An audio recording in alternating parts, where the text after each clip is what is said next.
Well, folks, I am really delighted to be back. My name is Roger Gonzalez. I am the founder of TheatreArtz.com as well as Theater Marketing Insights. And today I want to pick up on that promise of delivering a Theater Marketing 2.0 online course. So this is it. This is lesson number 2.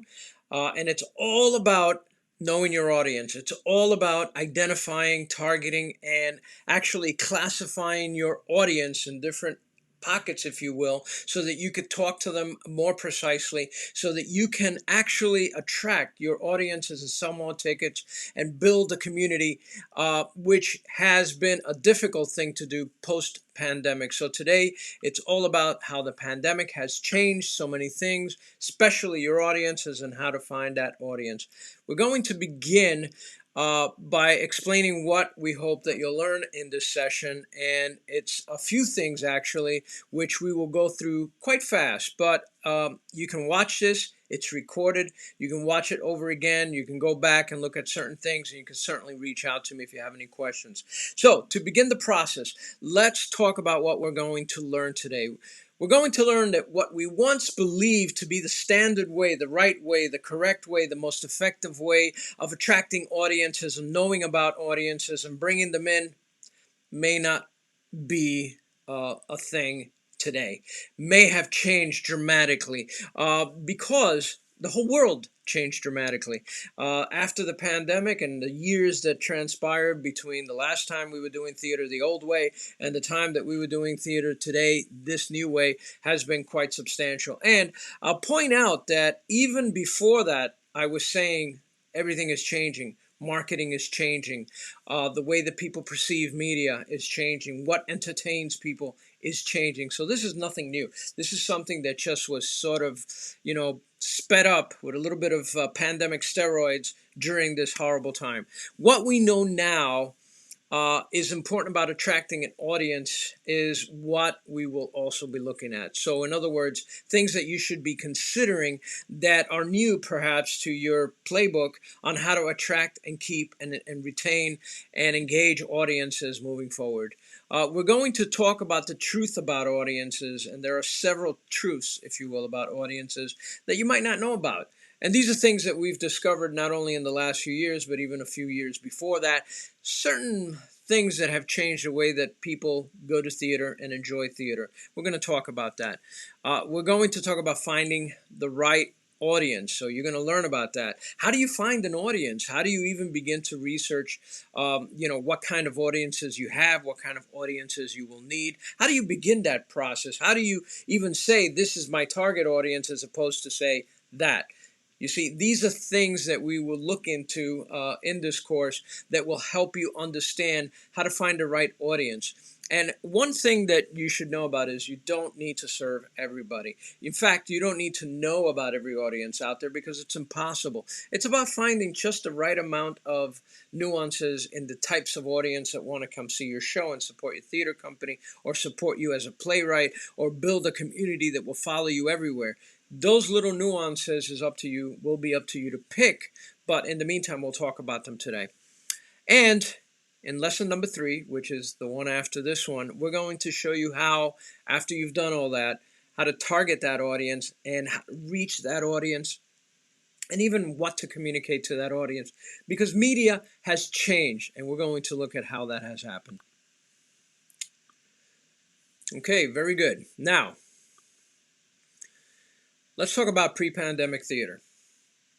Pre-pandemic theater was not 100% different than post-pandemic theater per se, but it had enough changes that you should take them into consideration.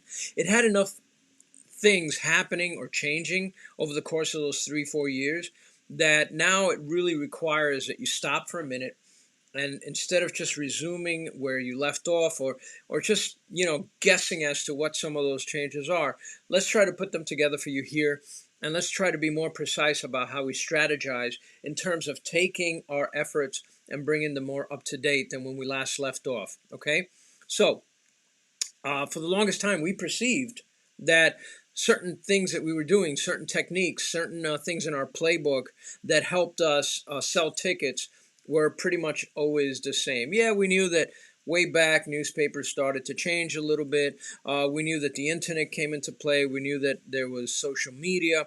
There were other ways of reaching audiences, and we sort of pivoted or shifted during those times to try to keep up with all the changes. But we had this misconception that the whole purpose of our marketing was put fannies in the seats. And I hate that. I hate that. I absolutely don't like that phrase because it's very singular and very, precise to one play or one production. And the fact of the matter is that everything is moving towards building community. This whole idea of just selling a ticket and putting someone in that seat. Listen, if you want to put fannies in the seats, go to TDF. Offer your tickets for free, or go to ShowScore and give them a discount and $5 tickets or whatever it is that you want to do, just to put a living, breathing, audience member in the seat so that you have an audience to play to. But the fact of the matter is, we want to scale. We want people to pay for those tickets. We want people to want to pay for those tickets. We want people, customers, audience members, to come to us and say, "Hey, how when's your next show? How do I get involved? Where can I see it?" These are the things that are in the future for us, and not so much that singular, let's put a fanny in the seat, we close the show, we lose some money, or maybe we break even, because you rarely make money if you approach things this way, and then we move on to our next show and hope that it's a little bit better. So those fannies in the seat type of strategies really don't apply anymore. So these assumptions included a lot of things. The theater was always live and in person. Well, that's not the case anymore, as you know. Live is definitely that many of us want to do, but a lot of theaters, as recently quoted in a New York Times, or recently stated in a New York Times article, describe how it has been so difficult for a lot of these nonprofit theater companies to come back to the way they were. Some of them are not even producing shows. They're actually doing readings and trying to, fill the time slot any way they can, but not really making money, and some of them are not surviving. So this assumption that everything is live and in person could change the way that you present. The assumption that it's easy to get reviews. Well, the media has changed dramatically. This had started happening quite a few years back, but it really happened during the pandemic, when a lot of media either disappeared completely or went online completely. A lot of companies lost reviewers. And it depends really on what market you're in, because in some smaller markets, you can still get the paper or, whatever media company is there, the television stations, to cover your show and give a review. But it has become more difficult. And in markets like New York City, where we had dominant media companies and media, people reviewing shows of all sorts, that has really shifted incredibly. So that's not going to really be a strategy to help you fill the house. But there are other strategies that we can look at. The belief that the traditional things like advertising, newspapers, media coverage, flyers, postcards, window cards in local stores, was something that sold tickets is not necessarily true anymore. I mean, think about just window cards in a restaurant. We had in the Times Square area, we had companies that would put posters in different restaurants all throughout the city, and these would promote shows. Now, mind you, back then there were no QR codes, anything like that, where you could just put your phone up to, a QR code and buy the ticket right there. It was usually a number you had to call or a website you had to visit, and people would go to all these restaurants, many times tourists, and they would buy tickets and they would go to the shows. Well, that's all changed. A lot of those restaurants don't even exist anymore. And a lot of those companies don't exist either.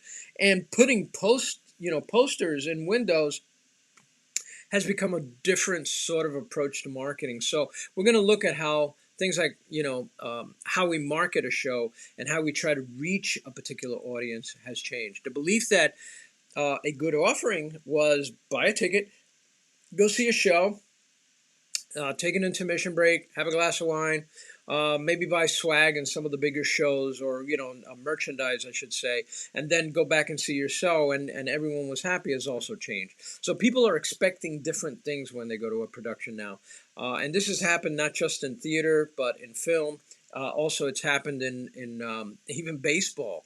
The Savannah Bananas don't even play a standard game of baseball anymore. So maybe theater has to become an event. Maybe there has to be more to be offered there. Maybe there has to be other things that people get for the price of a ticket. And it's not about the cost of a ticket, because the cost of a ticket doesn't matter if you feel like you're buying something that has the value that you're paying for. So all those moments where we would say, hey, we have a show, it's $20 a ticket, you really can't miss it, come see it, that vague reasoning doesn't really fly anymore.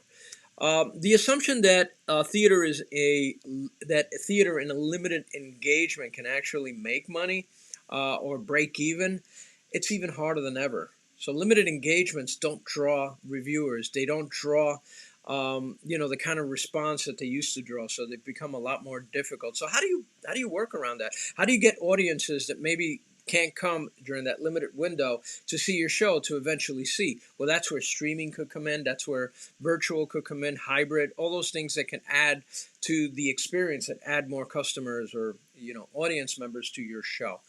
Um, the idea that marketing consisted of a certain slew of things, like I said earlier, advertising, maybe even free social media, a website, a mailing list, well, even that isn't working exactly the same way anymore. It used to be that you could say something on social media and point the person to your website. The person would read. Maybe they'd get an e-blast from you and read that and connect that way, link that way. Well, that's even changing. Now there's landing pages. Now there's QR codes. Now there's all this new technology to try to reach the audience member in a different way than in the past. There's texting. You can text message a potential audience member to come see your show, but you also have to give them a reason why. The idea that theater was a safe haven, even that's changed, sadly, right? Because what's happened is that COVID and the pandemic really changed people's minds when it came to that sort of thing. Getting people back into the auditorium, into the audience, into the theater, into even site specific became a little bit more difficult. Questions like, is it clean? Have you filtered your air conditioning? Have do you have a mask mandate? All those things really affected us for many months. Now it's a little bit different because we're getting a little bit past that, but some people still won't go to the theater. Some people need to still be told, look, it's safe. Yeah, you're sitting next to someone, and even if that person sneezes, it's probably just a cold. But they need to hear that because they're still afraid of what was happening before that. So it's a kind of a crazy time and a crazy thing, but at the same time, it's something we have to really consider. Okay, and boom. All right, so now we're looking at post-pandemic theater marketing. We're looking at what happens now. What happens after we've learned everything that we've learned? Well, the pandemic changed the theatrical landscape. It changed everything. It changed how movies are viewed. Streaming came into play. Sports changed. All these different things drastically changed, and there's not much we could do except pivot with it. So things that were traditionally a live presentation with a local audience may now become live and virtual or hybrid, where people as far as California, if you're in New York, can watch your show live, can attend your festival, but not in person, live virtually. And that changes everything. You also have a lot of competition because people are comfortable to a certain extent staying home and watching something on TV, but there's also a sense that people want to get out. Travel industry is experiencing a huge boom. People want to get out, but now you got to give them a compelling reason why they should do that. So competition has increased. The expectation from audiences has changed. All these things, and these include producers are now forced, for instance, to explore this virtual access to a production. Maybe they do need to live stream. Reviewers are not as available. So how do you get people to talk positively about your show? Maybe you're going to use a social review site like ShowScore so that people will go out. Maybe you encourage your audience members to go out and tell everybody how great it is. Or maybe you have some sort of a social media kiosk where on the way out or during the intermission, they can talk about what a great experience they're having. Because getting those reviewers to come in and publish an article in time for, let's say, a limited engagement to still be up is difficult. And even if it's an extended engagement, just getting them in is a little bit harder than it used to be because there's less of them, reviewers, and there's less media, and there's different types of media, and maybe you need to bring an influencer in. Who knows? But the purpose is that if you're going to reach these audiences, it's not being done in the same way. Advertising and marketing has become more elaborate. We talked about social media. We talked about the internet. We talked about video. Okay, a lot of marketers are now using video to talk directly to their audience members. I don't mean during the show. I mean before. They bring you backstage and they show you what the process is like. They have you meet the cast members.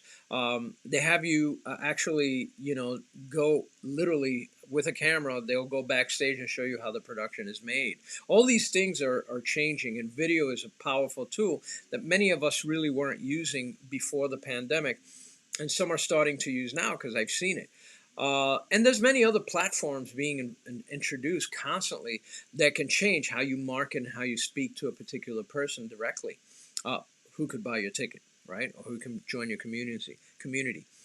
Audiences often demand more than just a show. All right, so now you have to get more promotional in how you lure your audience in. Right before the pandemic, I was working with a theater group, and we started doing a sponsored opening night potluck, if you will. People would bring in their food, but we also would buy food and have a little party after opening night. The cast would come up. They'd meet with the people who came to opening night. There were photographs taken. Social media was encouraged, and the idea was that that opening night audience would go out and talk about the production to their friends and encourage them. That the companies that were sponsoring the event would have postcards and flyers in their place of business so that they could talk about, hey, we're sponsoring this show. There's all these different promotional ways that you can get people into your theater, but you have to give them more than just a ticket and the opportunity for $5 to buy a Coke and a piece of candy. All right, that might work to some extent, but maybe instead of buying a piece of candy and a Coke for $5, maybe you get someone to come in and sponsor and give it to them. And so they spend less, but they're getting something. And the person or the company that's coming in to do the sponsoring is talking directly to that audience because that audience just so happens to use their place of business. And it's a win-win for everybody. And everybody walks out of there like they got something more than just a 2-hour show. Okay. And speaking of 2-hour shows, audiences expect shorter length productions than they've been getting. There's still an interest in those 2.5-hour musicals. There are people who still can sit through something like that. But what I'm finding is that new playwrights are having a difficult time introducing new material that's longer than 90 minutes. And that's something that we need to take into consideration. What are we going to do with the time that the audience member is in the theater? Is that audience member willing to sit through a 3-hour show? Maybe if it's Broadway, maybe if there's a star involved, but for the most part, that's a difficult ask. And so that's something that has also changed. And it started to change even before the pandemic. We have gone, in terms of the psychology of getting people to do things, customers to do things, we've gone from interruptive, in-your-face, selling techniques to more of a community building thing where people are actually brought in into our community and they want to buy from us. So rather than us selling to them, they want to buy from us. So this whole thing about hard sales and selling and promotions in the terms of giving one ticket in exchange for one ticket if you buy two, that sort of thing. That's changed a lot. There has to be a different psychology behind the messaging, and we're going to talk about that. Audiences also absolutely need to know that there's certain things within the space of the theater, if they're going to come in person, that is accommodating to them. The idea of having a show and expecting someone who's hard of hearing to just listen up and try to figure out what's going on stage. The inability of a person who's in a wheelchair to go attend the show. All those things, those accessibility issues have become something that not only the folks who are coming to the show who may be, physically challenged are thinking about, but also their friends are thinking about it. Sometimes an audience member has none of those accessibility issues, but likes to know that it's available to, whatever person wants to come see the show. So ramps, a way for the audience to hear what's being said on stage for those who are hard of hearing. I've even been to movies in movie theaters, right, that you can buy closed captioning. So if you have trouble understanding what's happening on stage, you don't have to be deaf. Sometimes just a little bit hard of hearing, and you can't hear what's going on. That makes a big difference. So accessibility issues is another thing that's important moving forward. Think about it. What can you offer that's accessible? And that goes beyond parking. It goes to the ramp, hearing aids, or hearing mechanisms that can help you hear what's going on stage. But all those things. And I know I'm rambling a little bit on here because I'm trying to figure out what some of them are. But there's a lot, and you should start thinking about them too. So that said, let's move on. Okay. Boom.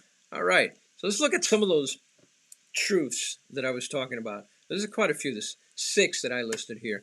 The first truth is the most important thing, the most critical thing in any business, in any production, in any theater company, in any sort of, venture is what? It's the customer. Because nothing exists without a customer. Nothing exists without if you have a service, somebody has to receive that service. Therefore, the person or persons receiving that service are the most important part of your business. And nothing is different about theater when it comes to that. The most important thing that you should always think about, element that you should always think about in your theatrical career, whether it's an individual play, whether it's, a theater company, whatever it is who's going to come see it and why. Why?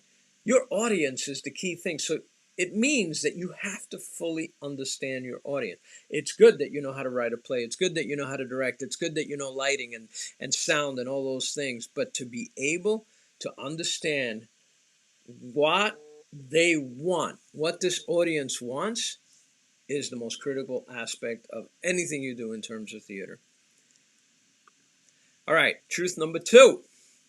What you may think motivates an audience to attend your production or support your company may not apply anymore. It used to be that people would, go see a show because, it was a play that they'd seen a few times and they liked and they wanted to go see it, or because someone was in it that they enjoyed, or, maybe it was a story that made them think. But now there's so much happening, so much competition, so many other things, and so many other choices that those things that used to work don't necessarily work. Truth number 3, how you've reached and engaged your audience in the past has also changed, right? Where to find them has drastically changed. People are not where they used to be. You can't put a poster in a certain location by a subway and hope that people will stop and read it, because they're overwhelmed with advertising and with messaging. And so you have to know where they are and where you can reach them in a sort of less aggressive or less in your face manner. People don't want to be intruded. You can't just put a commercial. I mean, they do it all the time, right? On certain, forms of entertainment. And what do people do? If they have the ability, they skip it. So you have to be more subtle about how you reach your audience. Truth number 4, your productions, your company, your brand, all serve slightly different audiences. So remember, your play within the scope of a season might be something that young teens would like to see, or young children, right? And then the next production might be a musical that has an older audience. So when we look at trying to figure out our audiences, we have to do it not just in terms of each production, but in terms of the whole season. Where is there overlap? What people will see 3 types of genres, and what people will only see 1 type of show. And you got to figure out how to communicate to them and when to communicate to them. So when you're doing that children's play, you're going to communicate to the parents, right? And when can you communicate to the parents? Well, maybe when they come to see an adult show. You see, so it's a strategy behind that. It's not just willy-nilly, let me just tell people what shows we have and when we have them and hope they show up. I mean, you could do that, but that's where a lot of theater companies are suffering. Truth number 5, let's get to it, is when it comes to your audience, you have to have clarity. Okay, and the only way you can get clarity is through research, it's through relearning what your company has to offer. You want to be as precise as possible, so that blurred audience that otherwise you wouldn't understand now is precise to, like, several people. So you know that, okay, this serves older people. This is the audience that we have. They're older, but older in what regard? Are they mostly male or mostly female? Are they mixed? Are they very old or sort of on the younger old side, whatever that may be? You see, so clarity and knowledge is everything. So you must research. You have to relearn. You have to know everything about your audiences in order to accurately communicate and message, engage, persuade, and retain your audiences. And you have to do that now. And there's only, there's many ways you could do it. You could do a little survey online. You could do a survey in the program. You can get up and ask questions. You can get them on the way out. There's so many ways that you can learn about what your audience currently is. And then also you have to start thinking in terms of what your audience will be, right? In other words, is there an aspirational audience out there that you're not reaching? We'll find out why. And the only way you can really do that is if you bring all the right people together in your company and talk about this and actually explore this. And we'll talk more about that in a little bit. So when you're looking at audiences, this is where it gets a little bit crazy, right? You're like, oh my God, that's a lot. That's a lot of different people. But let me give you some bit of information here that will make you feel better. You don't have to do it all at once. You start methodically. Begin by knowing who your audiences are now. Begin by having a sense of who they were before the pandemic, and then build from there. Because you can look at audiences in many different ways. You can look at demographics, which is age, income, gender, religion. These are all numbers. These are all things that you can put in a box, right? And these are things that identify your audience. But, age may not be the thing if, let's say, a political point of view also goes with that. So you might have an older person who's a liberal and an older person who's conservative. Well, they're going to see two different types of play. So targeting older is not necessarily going to work. And you have to really have a sense of as much as you can. You can also go by psychographics, right? Because it's abundant. I mean, it's ever shifting, this change, this specific, thing that audiences bring to the table. It's always changing. So you have to kind of just have a sense. You don't have to do massive research. You don't have to spend hundreds of thousands of dollars to figure this out. You just have to have a really good sense of what you're trying to achieve and who you're trying to reach. And then within that, there's other ways that you can break audiences apart. For instance, you can say, these people here are our stakeholders. They're always going to come and support because they're our friends. Maybe they're not subscribers, but you know that they're going to show up. And then you have the subscribers who already committed to a whole season of seeing your shows, if that's, if you're a theater company. But there's always people who will support you for whatever reason. A stakeholder is someone who cares about what you're doing. It could be if you're a playwright and you're producing in different theater companies and you're producing at different times of the year, well, that person might follow you to all those theater companies. And they may subscribe to one because they like the theater, but they're there for you, right? There's people who are genre specific. They just see musicals. They don't want to see anything else. There are people who want to go in person and people who want to watch virtually. There are people who belong to a group and you can target that group and bring the group in with a discount. That's been done forever, so that hasn't changed. But these are things that are available out there that you have to understand. There's accessibility, right? Let's say you did a show and you have a ramp to get, certain people who may be in wheelchairs to come to see your show. Well, you can target that group. This is all perfectly possible. And another thing you have to look at is that a lot of these things cross, right? They cross-pollinate. So a subscriber might be someone who's coming because they like in person. A subscriber might be ethnic, right? And therefore, those two things apply. It could be ethnic and older. So you see, it's not locked into one particular definition. Usually it's a few. There are people who are industry people who want to come see your show because it's a show that they want to produce in their theater company. And then this is really important. After you've locked in, you're always going to have aspirational audiences. Those are the people you want to reach. Those are the people you want to come in. So how do you reach them? How do you identify them? So all that said is very complicated and it's very scary because, oh my God, how do I do this? Again, one step at a time. Begin with simple demographics, then build in psychographics, then say out of this, so many are stakeholders, so many are subscribers. Maybe go into your subscriber list and see why or what defines that subscriber list. Maybe they're all older, affluent, they can afford to be on a subscriber list. You see, but understanding all those things will help you to better talk to them and maybe even separate it. So when you have a mailing list, for instance, you're talking to one group in a certain way. Maybe one group is on your mailing list and one group is on your social media. There's so many ways to break this apart, and it is intimidating, but it is possible. All right. So what happens when all this is said and done? All right. What then? What do you do? Well, what you do then is you start to think in terms of what messaging you want to give what group. You have to target that group and decide what's my message to that group.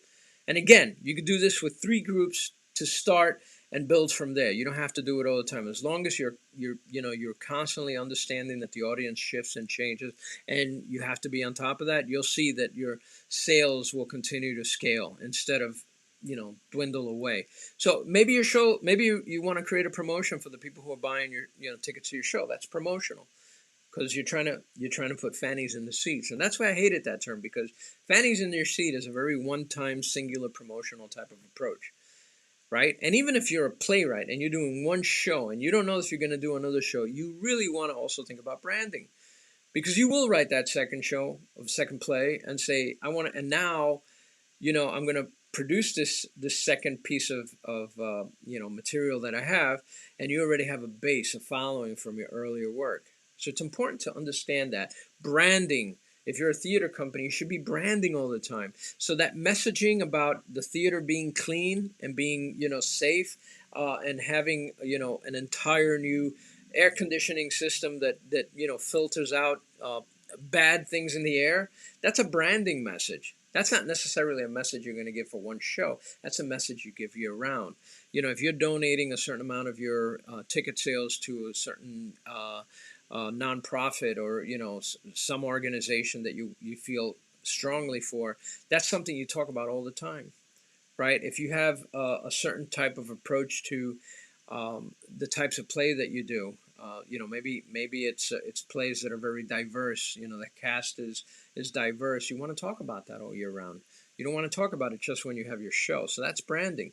And eventually, if your branding is good and the way you do your branding has changed, right? There's a whole book dedicated to this. Mark Schaefer wrote this book, and it's called Building Community: The New Branding in Marketing. Okay, and I think that's the title.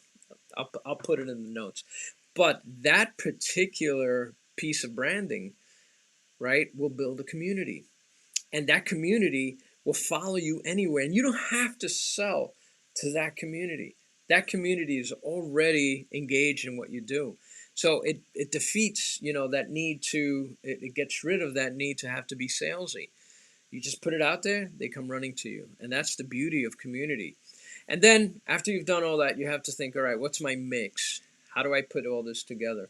And we'll talk about that more in this series. But for instance, how do you take a message that you have for one particular group and utilize one particular media to reach that group and mix it in with other messaging that you might have? That's called the marketing mix. So all this said and done, the big catch, the big hook is the why. Always ask yourself, for whatever message and whatever group you're targeting, why would they buy it based on the message I just sent them? Why are they going to come and see my show? Why? So every piece of messaging you have to answer the why. At least in your mind, you have to figure that the why is going to translate to the people getting the message and being able to respond to that. So that's a very big and important part of that. All right. So now, the why. That's going to vary from audience to audience.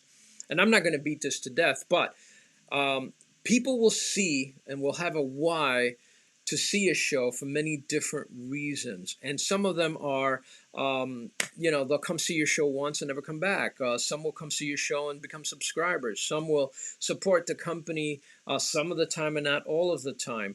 Some will see your current show because of theme or genre and so on. Each of these have a different why. And if you can kind of have an answer to that, you can give them the why to come see. And then when they get there, you can give them a reason to come subscribe. So remember that just getting someone through the door is not enough. You have to keep them engaged. So if you don't know, you have to ask. You have to talk to these people. You have to say, why did you come see the show? Well, I happen to be in town, and my cousin is in the play, and I came to see the play. Well, that person's probably never going to come back again. But maybe they'll watch virtually from across the country, right? So it's very difficult if you have 100 people in the audience to get that sense, but there are ways to do it. There are little surveys that you can do. You can give away free gifts when they answer the survey. They can go on the website and answer some questions. And you can't make it like a long, 20-minute questionnaire. It has to be simple stuff that they can give you. And from that, you'd be surprised how you start to build a picture in your head of who your audience is and how you can best serve them. Like I said, you don't need to do it all at once, because I know that what happens is that people get crazed and they're like, oh my God, this is too much, especially if you're a one-person operation. If you're a one-person operation, it's really hard to do all this. You can still do it, but you got to be very focused. But if you're a theater company or you're a theater production and you have a team, it doesn't hurt to involve everyone in the production or the company. Uh, Involve them in the marketing process. Get everybody's feedback. People will bring things to the table that surprise you. Everyone, the actor, the lighting guy, the person running the soundboard, doesn't matter, the costume designer, whoever it is, get information from them. Tell them what they think is good about the play, or ask them what they think is good about the play. Well, who do you think will come watch it? All those things. Get feedback from people. Recruit a marketing director. If you can't afford one, get a marketing director, a marketing person, or a marketing consultant. If you can't, assign the task to one or two people in your production or in your company, because it's important that someone has to have this focus in mind the whole time so that they can help you identify audiences and identify communications and media and things like that. So don't try to do it alone. Always, and I can't stress this enough, please, before you even put a penny aside for costumes, figure out how much you can put aside for marketing. A lot of companies will not have any marketing budget whatsoever, and that's a huge mistake. You don't want to have a production and wait till the last second and do your marketing. It doesn't make any sense, but yet I can't tell you how many times that happens. So have a marketing budget. The company or the people involved in the production or the company should get together at some point and do a SWOT analysis. And if you need more information on SWOT analysis, I'll try to post information on the notes where you can find out more. SWOT analysis is basically sitting down and there's a graph and you fill out what the strengths are of either your production or your company or your play or what have you, what the weaknesses are, where the opportunities are in terms of this production or this company. Where are opportunities that exist that we're not taking advantage of? And then of course threats. What are the threats? And then you just brainstorm, and that will help you put the picture together of what you need to do. Meet via Zoom or in person weekly or bi-weekly, and always have a specific agenda in mind. Today we're going to solve the problem of this particular play, which speaks to a very peculiar type of customer base because of the subject matter. I don't know, but you put everybody together and you have these conversations. You do it with an agenda and you do it with an end goal in mind. Immediately identify, do this today, your pre-pandemic audience and what the makeup was, and think about what your new audience is going to be like, or what it already is. Maybe you've done a few shows already post-pandemic. Well, take a look at what you're finding. I know a theater company, for instance, that, excuse me, they do great. I mean, they're still filling their auditorium, full houses.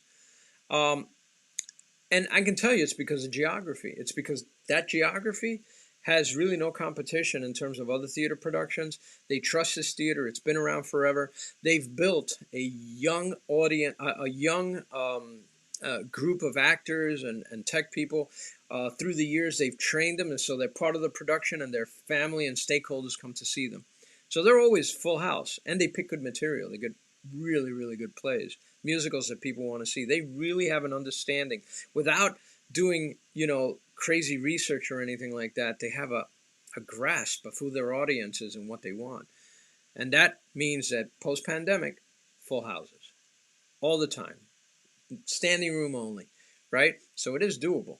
Um, Research and validate your findings. So once you've sat down with your team and you said this is who we're talking to, validate that. I mean, don't just assume that's it.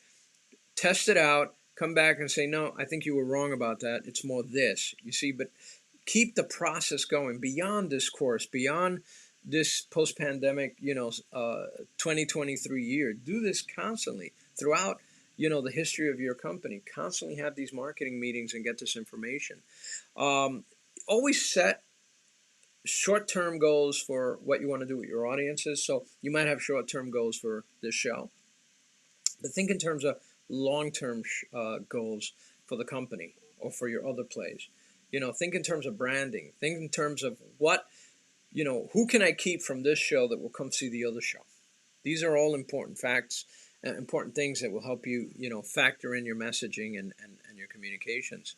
Remember that you can always scale no matter where you are. So even that theater company that has full houses every day in person, maybe they can build a virtual audience out in California. Maybe they can build something out of it. Maybe they can offer something else in addition to the show. I know you can't record the shows and you have to get permission for things like streaming and all that, especially if you're a union house. But figure that out. Figure that out ahead of time. Maybe if you're a branding company and you're selling products, sell it year round. Don't wait till that one shows. There's always ways to scale something. May not be tremendous, but it might be enough to keep you afloat and keep you going. And that is basically, pretty much everything that you can do.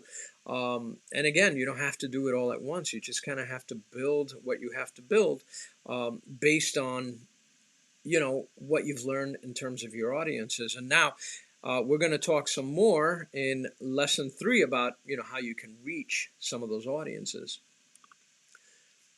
Now, in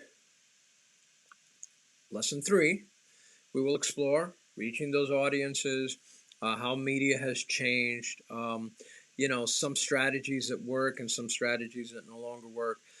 This will come out in the next week or so. So we're now on a roll. You have enjoyed, I hope, lesson 2.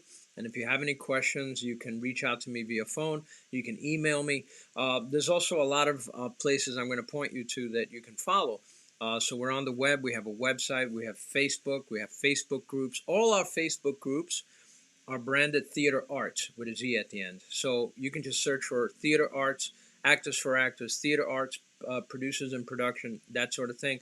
And you can join those groups. I welcome you to do that. We're on Instagram, Theater Marketing Pivots, which is an extension of a Instagram page that I already have, an Instagram account that I already have, and this one's going to focus really on theater marketing. We're here on YouTube, where you found this, and so there's other videos, and we'll have other videos and interviews and things like that we'll share with you, all within the scope of theater production and theater marketing post-pandemic. We're on Twitter, which is now called X. Okay, not even going to get into that. But we're going to keep trying it to see, because we have a lot of followers, and we're going to keep testing it. We are on Pinterest, and that's a fairly new account, but you're going to see products listed there and things that we offer. And, of course, we're on TikTok, which is also a new account. But either way, reach out to me, follow us, subscribe, do all those things, and I thank you for spending this time with us today. Please give us feedback. Tell us where you think we might be able to help you, what you think we missed, anything like that. It's a lot to try to put together, but we're here to do that for you. Thank you.